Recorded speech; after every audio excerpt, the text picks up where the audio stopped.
Morning, Rucker. Morning, Polly. Time for episode 5. Are you ready? Ready to go?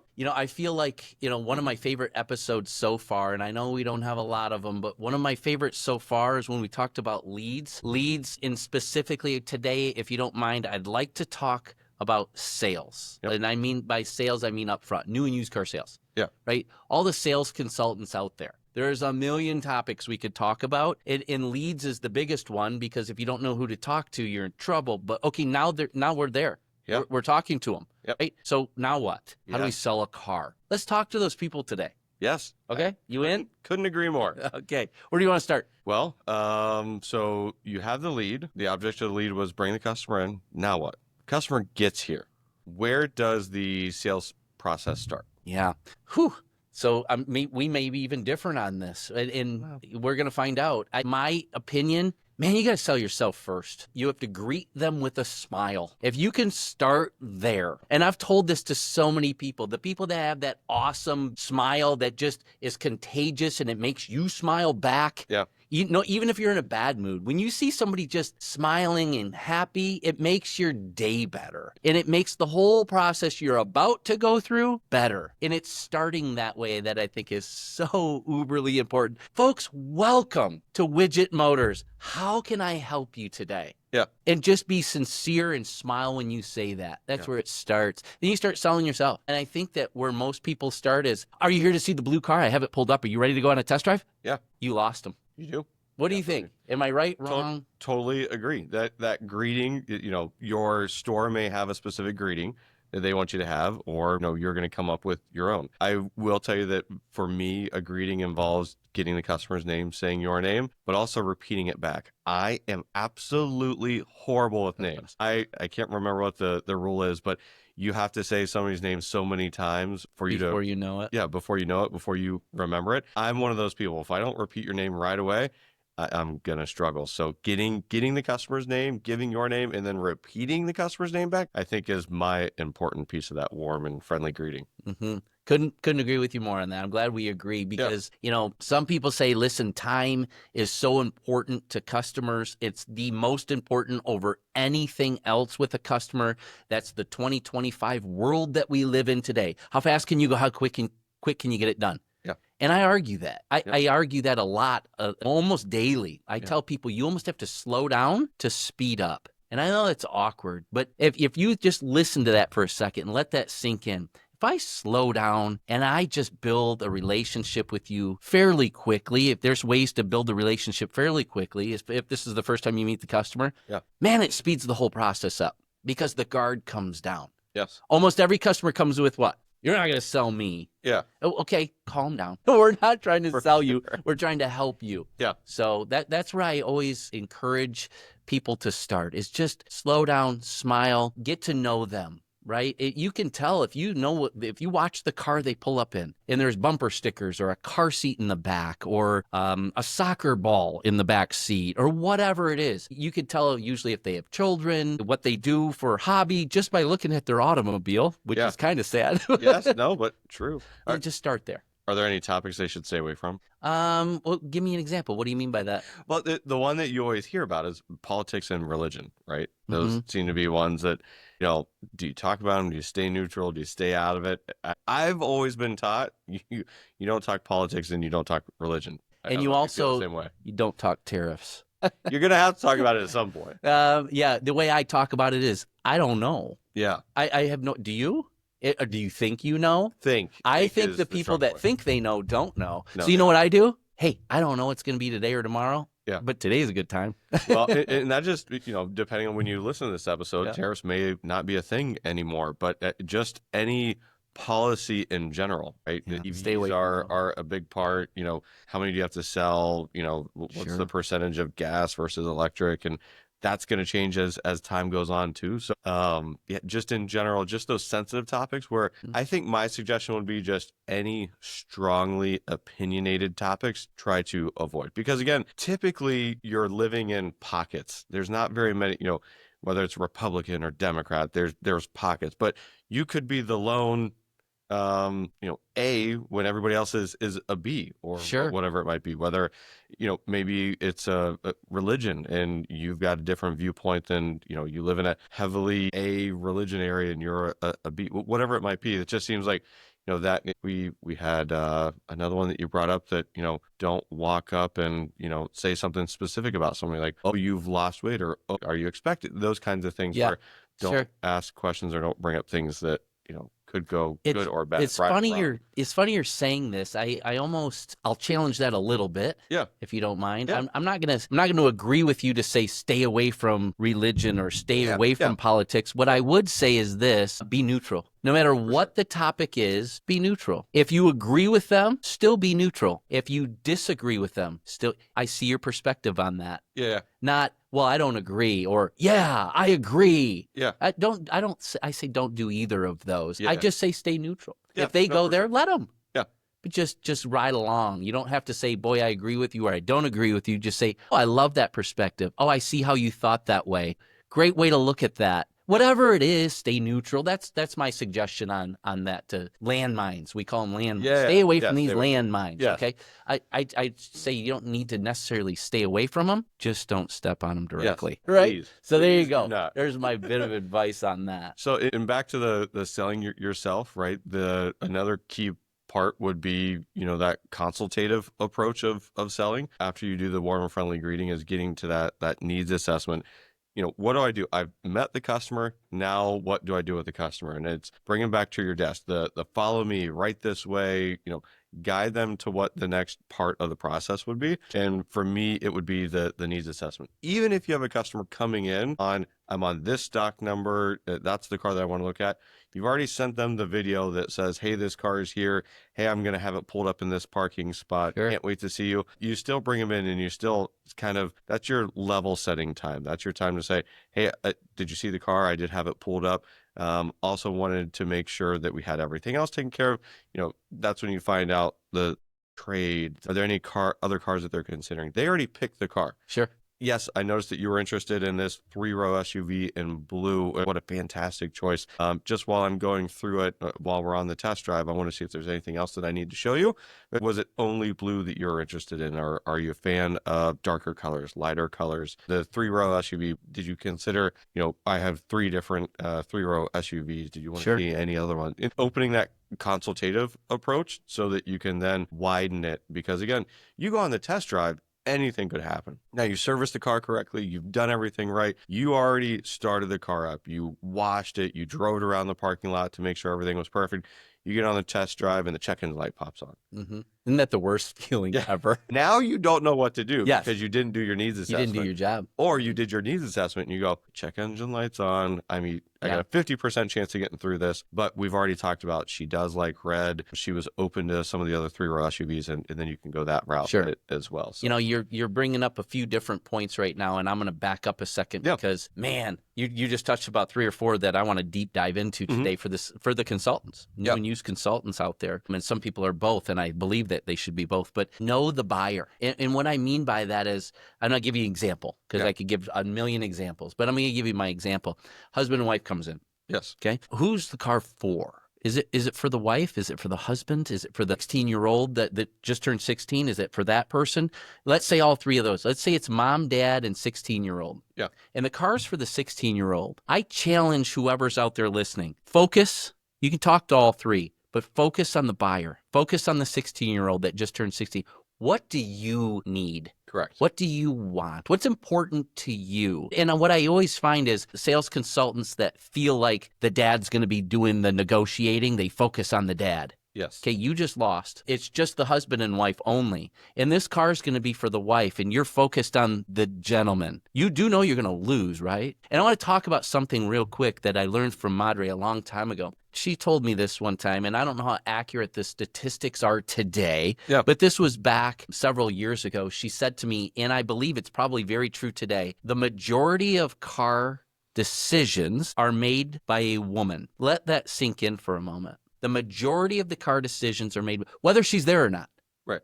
Whether she's physically in the store or not, she's just telling you, this is what we need. Yeah. Because usually let's be honest, the guy wants what he wants, not what he needs. He wants the Corvette, but he needs the minivan. He wants the fast whatever widget that you're buying, Yeah. but what he needs is the family SUV that will fit. Yes. Right? Yep. So I just urge you, know the buyer, know who you're talking to. You can talk to all of you, can scan, but know who's buying the vehicle. Who's it for? For sure.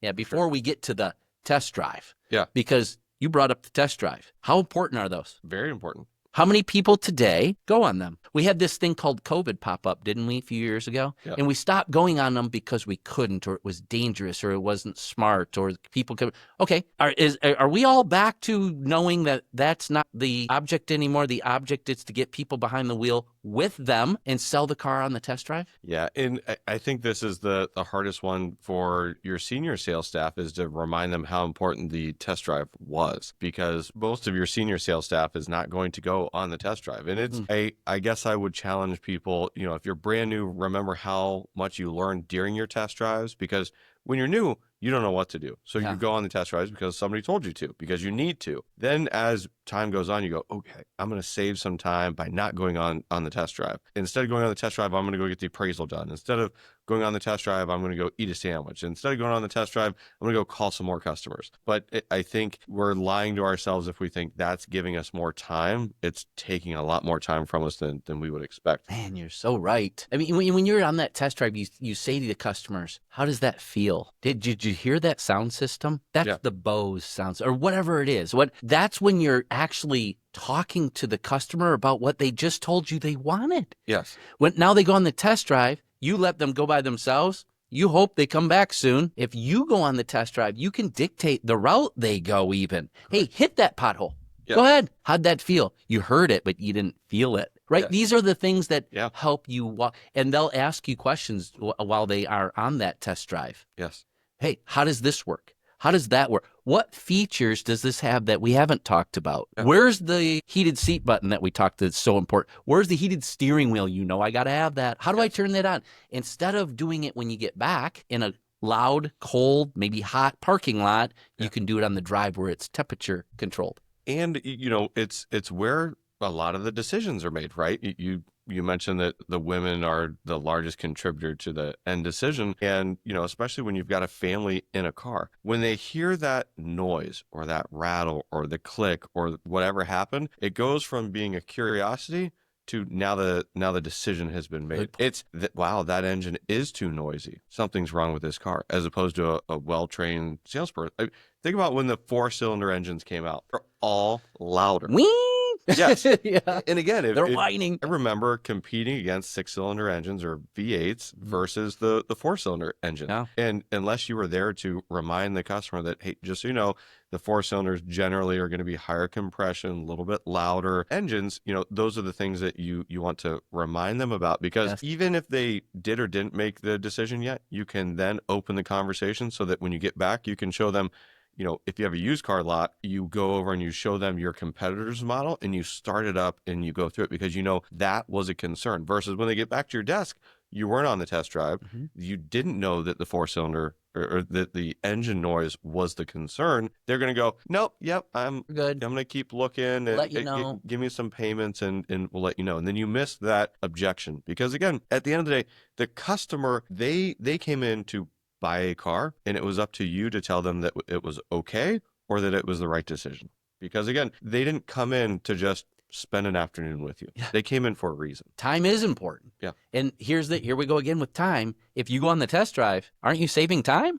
Yeah, negotiating time. Yeah. I mean, this can we say right now that you should go on the test drive every time? Unless there's some reason you don't feel comfortable, I guess. If something's off, but man, it's hard for me to even think of one of those. Go on the test drive. Yes, because if you're following the rules of your insurance company, if you don't go on the test drive, what do you need? You need their driver's license and a copy of their insurance, don't you? Well, which you should get anyway. But anytime that a dealership employee is not in the car, you need a test drive agreement. Mm-hmm. How many people are not going on the test drive and doing a test drive agreement? Yeah, all of them. Right. That's scary. I mean, if your manager's not doing that process, then they're going to figure it out. Somebody's going to remind them, and then they're going to make you do that. Or you can just skip the paperwork. And I would challenge you that if you go on the test drive and you find those objections, your negotiating time will go down. In half at least. Yes. So many things would have already come up. Sometimes the customers will talk about budget, money down, all this stuff that you either should have gotten or forgot or wish you knew but didn't know. That's all coming out during that test drive. Yeah. I mean, I'm just thinking as you're talking, and I love the fact that we just spitball. Yeah. Right? We just talk. I'm thinking, how would I do it? How would Paul do it if he was doing it today? And it's been a minute, right? So I would tell you that, first of all, there's no chance that I would skip a test drive. In fact, when I was selling vehicles, if I didn't go on the test drive, I better have an awful good explanation for my manager. Yeah. Right. I remember his face of where's your customer? They're not on a test drive, are they? Why are you here? Right. Because he's not wrong. When you're on the test drive and you say, remember you said when we talked about your needs assessment earlier that peppiness, getting on the highways was important to you because you do so much highway driving. Let's go do that. Yes. And then when they do it, you go, how does that feel? Yeah. And they go, wow. Those are those wow moments. When they go on the test drive themselves, they'll come back and go, oh, yeah, I didn't go on the highway. Yeah. Well, I thought that was important. Yeah. But if you're on those, or, hey, how quiet is this vehicle? Yeah. Right? That was important to you and how quiet it is. You do a lot of time in the car for business and you would like a vehicle that's, quiet. Yeah. How quiet is it right now? And they'll go, oh my gosh, I love that. Yeah. Right. This is when you pound home those needs assessments. So, and just one more thing on the test drive, because I'm thinking back, and when I started as a porter, they were very specific for our insurance, and insurance has gotten way crazier. So the more I think about this, I'm curious if it would help us. We had to take a driver's course, and then you also had to have a recommended test drive route that we went on. And one of the things that it focused on was you should only take right-hand turns on your test drive route. Tell me why.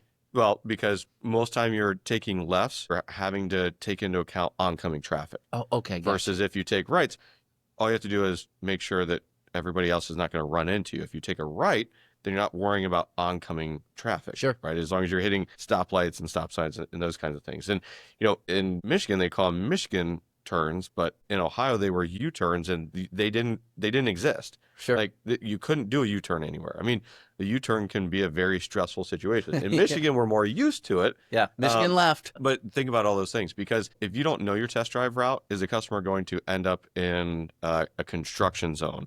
Those potholes, you're telling them to hit them, but that could cause anxiety for people if they don't know that they're there and they accidentally run into one. Absolutely. When you're on the test drive and you have the recommended test drive route, you control everything. You control the experience. Maybe you want them to feel bumpier roads. Maybe you want them to feel softer roads. If I've got a customer with a bad back, I'm going the soft route. If I got a customer that, I'm looking for a real smooth drive and I know Michigan roads are bad, I send them down the bumpy route. There's lots of technology there too. You should be showing your features. So another thing was pre-loaded test drive routes on your navigation systems. Put it in the nav screen. Yeah. So you can use, depending on the navigation system you use, you can use your Apple CarPlay or Android Auto. You can set one of those apps where it picks the route that you want to go. Yes. You connect your phone because you're the expert. You don't go on the test drive, customer tries to turn on an app or an Apple Play or CarPlay, and they fumble with it. That's because the system's bad. It's not user error. You're not used to it. Yes. Versus I connect my phone. I go, look how easy this is. Connect. And so stop right route. there. You could connect the phone super fast. Right. Paul Jordan? Oh, yeah.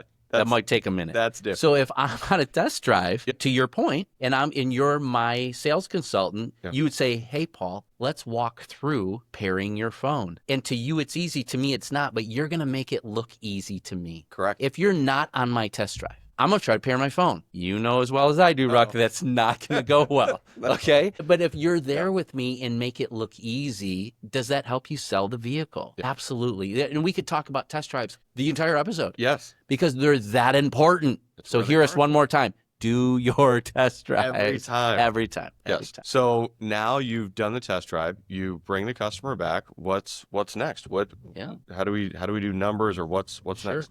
And there's sorry, making a coffee. Shocker. So, are you shocked? No, brought my water jug. Right. You should have. Yeah. You should have. So we're back, right? And there's several different closing procedures that you can start to go down at this point. right? There's several different ways or techniques that you can use for trial closes. I love trial closes. Hey, if we could make the numbers work for you today, get into the target area of what you were looking for today, would this be a vehicle you'd take home? And if they say no, say, hey, give me that one thing. What's that one thing that would stop you from doing that? Like we could go down this route, right? Well, I think we should. Let's do it. One of my favorites are, who are you going to show this car to first after you purchase it? Ooh, I like that line.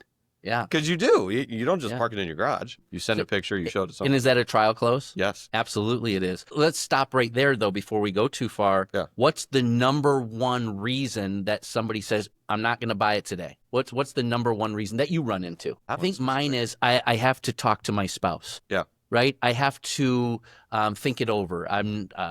I'll get back with you, whatever. But I think I need to talk to my spouse is the number one that I run into personally. Yeah. And I think we all have our one, Yeah. but that's my one. Yeah.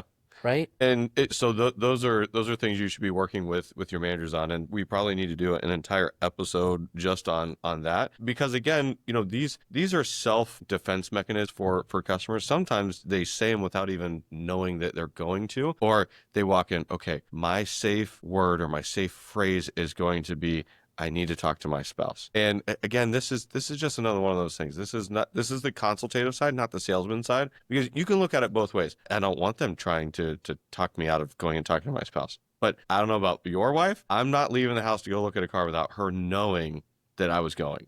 Couldn't agree with you more. Now, of course, we're in the business. Yeah. So she trusts me a little bit on this decision. Not a whole bunch, but she's still going to tell me what I'm going to bring home. There's no way you're allowed to go buy a car without her knowing. Absolutely. That's not right. If I was going to do one thing, maybe that one, but probably not even that. No. And I wouldn't dare. My favorite combat to that is, I wouldn't either. I would absolutely involve my spouse in this decision. How far away is she? She's 30 minutes away. Yep. Why don't you take it to her?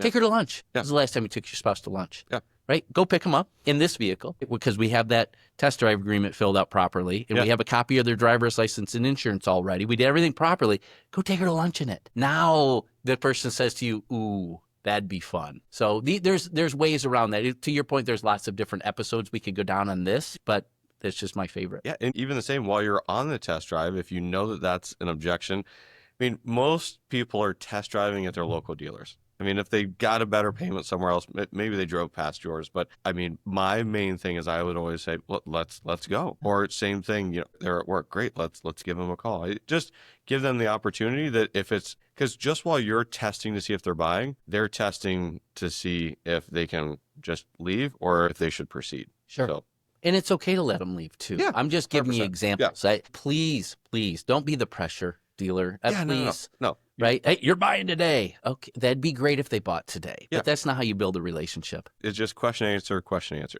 Same thing with anything else. Because when you say number one, I'll go a week with that's my number one, and then I'll go another one. Payment's too high. Doesn't fit in my budget. It's the wrong color. I don't have the money with me. I don't have my trade. All those things. There's lots of things, but I think for most people, it's the same thing as, do you need help today? And I say no, and then I get mad when nobody helps me. The objective is give them the opportunity to make sure that wasn't just an automatic defense mechanism. Because I don't need help when I walk in a grocery store as a defense mechanism. Yes. For customers, sometimes it's, I need to go look at another car. Sure. I need to go talk to my husband. I need whatever. Some of those are involuntary. Some of them are not planned. So it's our jobs to just gut check and see if that really is an objection. Yeah, no, great point. And now, okay, so now we're to the point of, I love that car. I would take it home. This does fit my needs and wants that we discussed earlier. It's payment time. Yes. This is isn't this the point where the salespeople are like, oh, payment time, how's this going to go? Yeah. Right? We already discussed there's not a whole bunch of markup in an automobile. Yes. Which the American consumer typically believes there's a lot more profit in a vehicle than there is. So there's not very big margins here. Yeah. But this is the point where the sales consultant gets nervous. So I'm going to ask you a question. Yes. I'm going to throw this at you. Yeah. Would you like your sales consultant going over the payment options?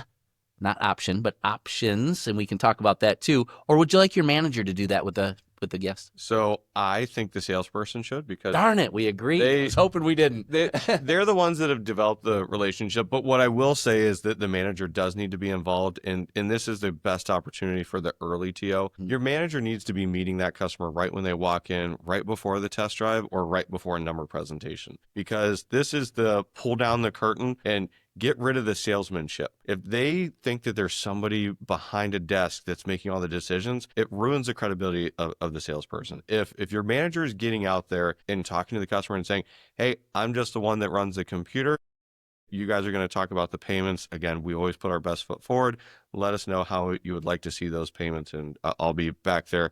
Again, I'm just sitting right over there. If you have any questions, if you have any concerns, come see me or let him know. But otherwise, he's the one that's going to go over everything with you and make sure that this is the right car and the right payment for you. Yeah. So I agree with you. Yeah. So, we are currently in Michigan, right? And I know you're from Ohio, but we're in Michigan. In Michigan, we do this thing called leasing a lot, and not necessarily across the United States. And we hopefully will have a lot of listeners that are not in the Detroit metropolitan area, or in the north central region, if you will. But because the lease penetration in this area is substantially higher than everywhere else. But the reason I'm saying that is there's different options to go with when going down the purchase or lease of an automobile. And the way I like to present numbers, and might be different than everybody out there, or might be the same as some, I like to give options, plural.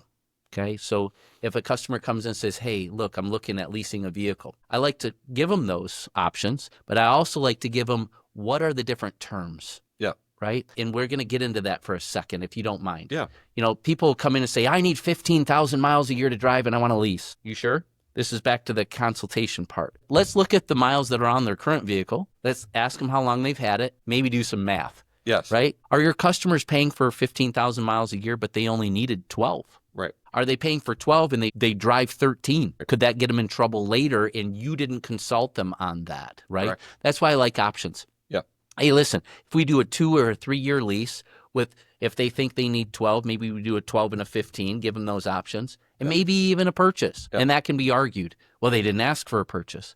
Well, maybe you should give them those options, right? And I would agree 110%, because this, again, back to the consultative approach, you need to give them what they want, and then you need to give them your suggestion as well. And I always, even if you agree, you should always give another option. And I think the best example that I've seen recently is like used car leasing. So you go and you're going to purchase a car, purchase a used car, and our goal is to start educating customers about used car leasing. New car leasing is fantastic. People are used to it. They're comfortable with it.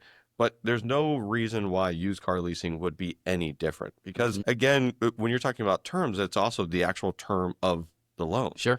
So, are you a customer that's going to be, getting in and out of a car every 2 years, every 5 years, every 10 years, right? Leasing doesn't make sense for my grandmother because she's going to be in the car for the next 10 or 15 years. Yes. She services, she's used to maintenance, perfectly happy with it. Versus my sister, she's going to want a new car every 2 years, has zero interest in having the unexpected expenses of tires and brakes and everything else.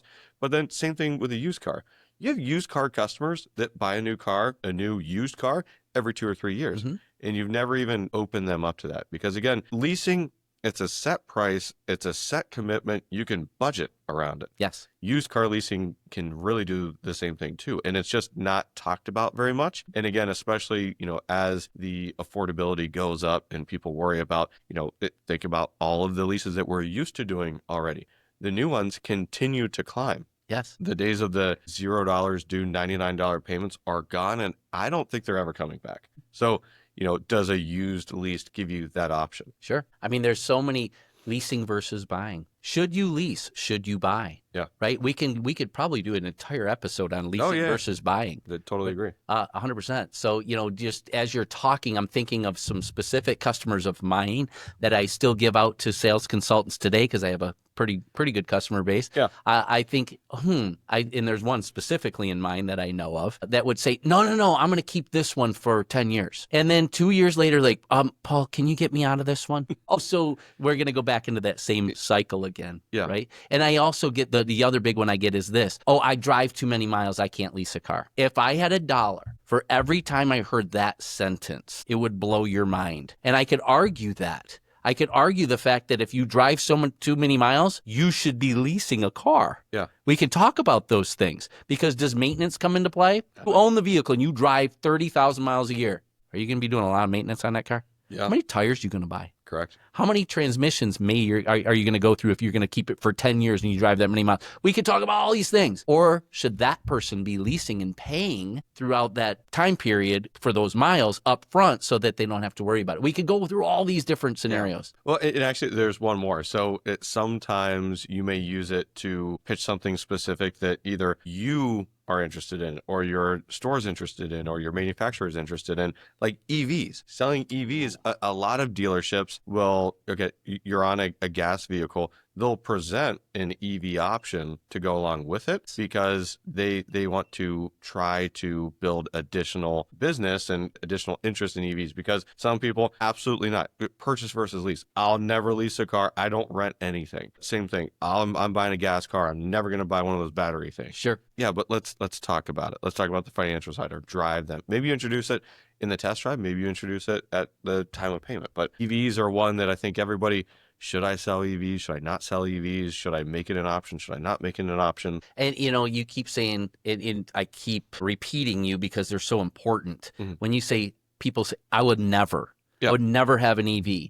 To me, that's somebody saying I'm not educated on that topic. Yeah. Maybe they don't know that, but that's just, and maybe they will never. Yeah. And maybe it's not for them. That may be true, but somebody that says I will never, I was one of those people. I will never drive an EV car. Those EV things, okay. Yeah. Man, I drove one for a little while as a demo. Yeah. I really liked it, right? I mean, same thing. EV is one of those things. Maybe it's a discussion. Maybe it's an inventory discussion. But, I would just caution you as a salesperson, you need to know all of your inventory, whether you like it, you don't like it, you don't know enough, you do know enough. Get out there. We sell heavy duty trucks, and some of my staff is just not well versed on it. You need to go drive. What's the difference between my highest level at heavy duty versus my entry level at heavy duty? And there are differences in suspensions and so forth. Same thing with the EVs. I've always been open to it, but I didn't know that it would actually fit my lifestyle until I drove one. Yeah. And then same thing. I did a 2,500 mile demo on one, and it was amazing. But all those concerns everybody talks about, I had. And then I got through them because I experienced them, I lived them, and suddenly it wasn't scary anymore. Suddenly I realized that, yes, this could be a good fit for me and my family. Let me ask you a question that you might not want to answer, especially live on set. Yeah, I'm in.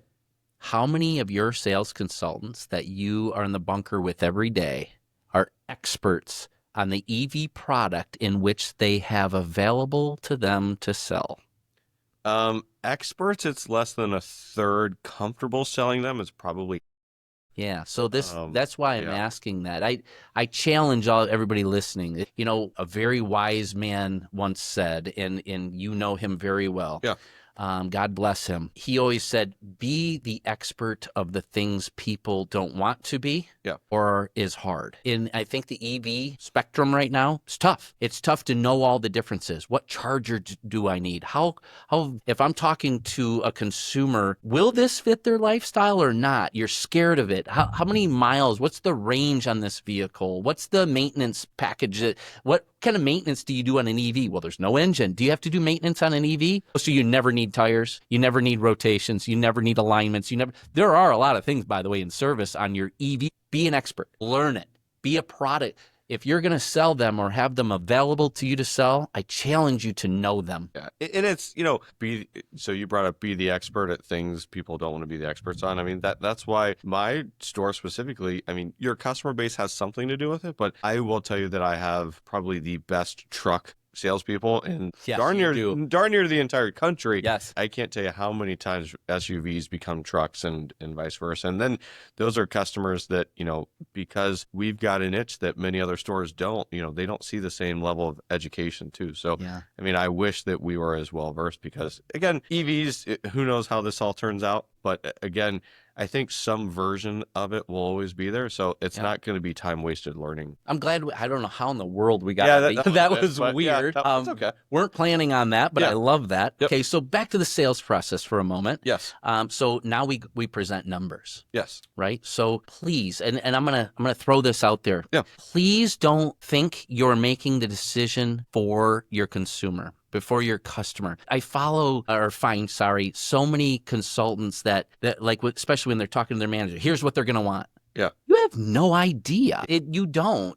Please give them options, plural, and be quiet. Yeah. Let them tell you what they think, want, and need on the payment plans or the options that you present. Please don't. Well, here, this is the one I would go with.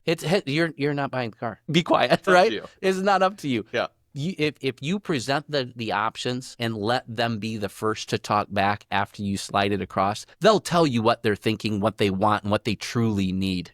Yeah. Because they can see it in front of them, yeah. right? So I strongly urge that. Once they say, yes, this is the one I'd like, be courteous of their time.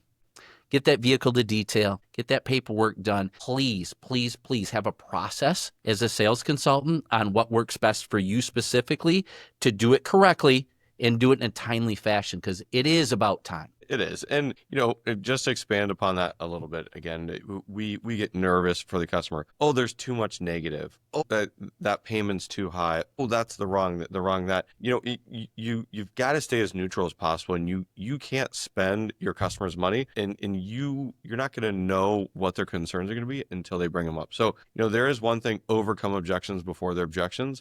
But it's another thing to make the decision or make the answers before the customer's given them to you. So just be super careful. When I think of, you joke about, not you specifically, but in general, we joke, sure, oh, that's a customer advocate. That's a dealership advocate. That's a whatever. Oh, I've been accused. Well, at the end of the day, it's because you're too focused on that area or sure. that area, how the customer is going to feel, how the customer's, but the problem is if you don't do it ahead of time, or if you do it ahead of time, then you're setting yourself up for failure. Yes. And the best one that I can remember is, this was probably mid last year. We had a customer that had a ton of negative equity, and we're talking $10,000+ in negative equity. Sure. And we were trying to put together payments, and we know, being in the business, that you put it into a lease, you make those heavy payments for the next 2 years, and then you're done. No matter what, you're out.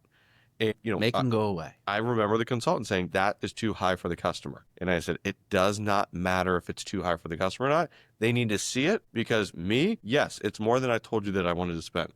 But I would like to be out of my financial liability in 2 years rather than 5. Yep, me too. So please. just keep that in mind. I'm going to stop you real quick, because you just said something. You said objections 2 or 3 different times. Yeah. I'd like to challenge us for a second. I want to do an episode in the future, the near future, if we could, if you don't mind, about overcoming objections. Yes. And let's challenge each other. I'll give you an objection and you give me the rebuttal. And then you do it back and forth with me. Yeah. I think it's important, because sales consultants deal with them daily, but nobody wants to talk about them because they're tough, because we're hoping they don't come up. We're hoping they go away quickly, or hoping somebody else solves it for us. Let's talk about overcoming objections in a future episode. I think that's so important. Yeah, and that's a good transition too, because that would make a great one. So please leave us comments, leave us any ideas that you have on objections that are hard for you, or maybe it's your favorite one and you're curious if our answers are the same as yours. But that would be a great episode for sure. That one would be fun. Yeah.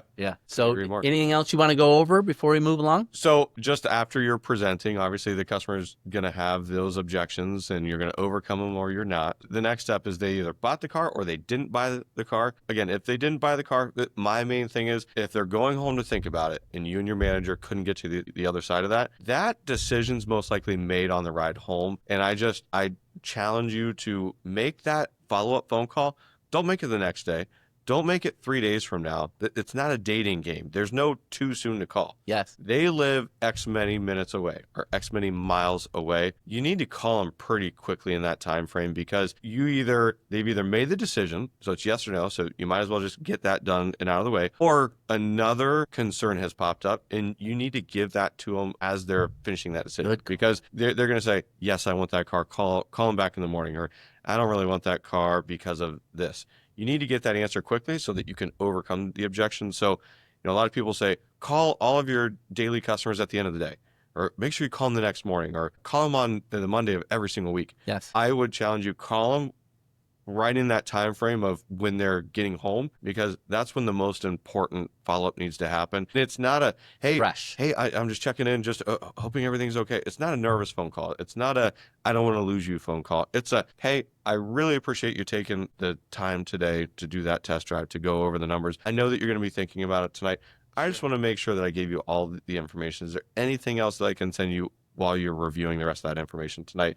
They're going to give you that information or not give it to you, and then you can do your normal follow-up cadence. But it needs to be quicker than you think. I love that. And this might be a different episode, but I'm going to do it anyways. Yeah. Because I had the privilege of being in one of your sales meetings the other day, and you said something that resonated with me. And now, by the way, I've stole your idea, and I've talked to other stores about your idea because it was, I'll maybe never forget it. I will never forget it. Yeah. You said something really cool. I want to talk about it. So you said one of your favorite things, which threw me off, was when you call somebody and ask them, hey, listen, just following up with you, and they say, I bought elsewhere.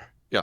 And you said something really cool after that. Yeah. You wanted to know where they bought it, and then you actually follow up with them, even if it was a different competitor of yours. You talked about this specifically, and I don't want to give away all the details because I want you to talk about it. It was your idea. Yeah. You said something so cool through that, and it just meant a lot to me. Yeah. Of, okay, I missed a sale. Yeah. So they're just done? Stop calling them? Right. Or what would you do? Yeah. That's a big piece is, you already know everything about the customer. If they leased it, you need to find out what this new lease cycle looks like. How many miles did they get? You need to find out how long that term is going to be so that you can continue to follow up with them. And again, depending on the manufacturer, they can extend those leases. They've got different follow-up cycles. Most manufacturers are following up with those lease end customers 12 to 6 months before that lease ends. So that's got a huge retention piece. If a customer buys a car and it wasn't your brand, there's a very high likelihood that they're going to go buy that brand again. The only way you can break that cycle is that you've got to contact them before their salesperson or their manufacturer contacts them. So that follow-up cadence needs to be every 3, 6, 12 months, whatever it is. But that last year is the most important year for you to try to win that customer back. Because if this is your career, you're going to be doing this 3 years from now, and you already lost one sale, but you can get it back. So you need to be following up, because you can also consult with that person, because how often do we change models within our brand? Sure. If you lost that sale, your tech was too old, they didn't like the design, they didn't make blue anymore. Yes. Whatever the reasoning was, 3 years from now, you most likely will have a different car or a refresh or a new color palette or something that could interest that customer again. Mm-hmm. Keep that customer. It's hard to find customers and find people, so keep following up. Same thing if they bought, though. Oh, I buy a car every 5 years. You're going to call them and they're going to say, oh, I did a 7-year loan. And you're going to think, oh, well, they'll follow up with me in 7 years. No, they already told you they buy every 5. So you need to follow up with them every year until that 3rd or 4th year. And then you need to follow up with them a lot greater. I was thinking as you were talking to your staff about this topic, I was sitting there thinking, putting myself into those shoes. Okay, here I am. I went to see widget A. Yep. And I didn't go with that consultant. They may have done a wonderful job. Yep. It's just they didn't have the product that I wanted to go with. So I went with widget B. Yes. Okay, so now I buy widget B, and widget A consultant contacts me every 3, 6, 9 months through my cycle, and I didn't even buy from them. Right. I'm probably going to buy from them the next time, because and if I don't, it's because they just don't have anything I would deal with.